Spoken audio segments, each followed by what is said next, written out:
Assalomu alaykum malina ishqibozlari. Biz o'tgan yili malina ekish maqsadida ko'chat surishtirgandik. Ko'chatlar 25 minglik uchun 5-6 sot yerga 7 million, 6,5-7 million ko'chat ketishini aytganda o'sha paytda mablag' bo'lmay qoldi. Keyin biz bu joyga 1,5 millionga 10 ming so'mdan ikkita gatga parg'ama olib kelib ekdik. Parg'ama ko'chat olib kelib ekdik. Parg'ama shu ko'chatni shoxini yotqizib qo'ygandan ikkita 3ta ko'zi bor parg'amani 10 mingdan oldik.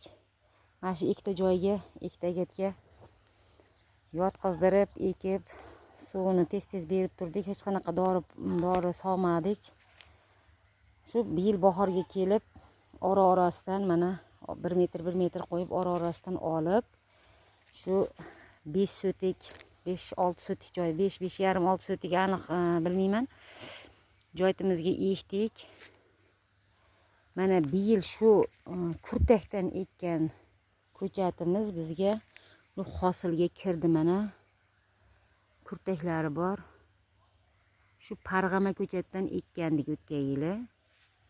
400 tacha ko'chat berdi bizga. Shu 150 ta kelib ekilgandan ikkita 3 ta nishi bor edi. Shundan 400 tacha berdi. Biz shu 5-6 sotik joyimizga 270 tacha ko'chat ekdik. 33 metrli joyga 30 ta, 32 tadan ekildi. Qator eniga 2 metr, bo'yiga 1 metrdan qilib ekkandik. Allohga shukr, mana bexato ko'kladi. Mana katta ko'chatlarimiz bu yil hosilga kirdi. Endi qanchadan hosil berishini Xudo xolasa ko'ramiz. Rizqimizni qancha bergan bo'lsa Alloh shuni ko'ramiz. Lekin mana bu yerga ekkan ko'chatlarimizni tagidan qirib tashlashlikni tavsiya qilishgan edi.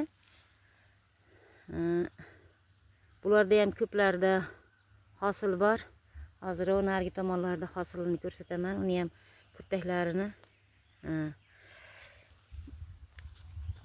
Bu shunaqa mana qiziqqanlar ekinglar. Hattoki shu parg'ama ko'chatlardan ham hosilgacha bir yilda mana hosilga kirib turishidan sir hosilligi bilinib turibdi. Yozda shu 2 oy, iyul oylarida solishini aytishdi. Qana sorti qanaqaligi bilmayman.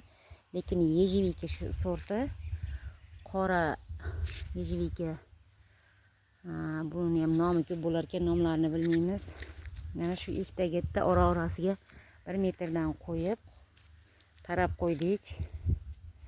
Mana Xudo xolasa o'sha kurtakdan hosilga kirdik. E'tiborlaring uchun rahmat. Qiziqqanlar ekinglar.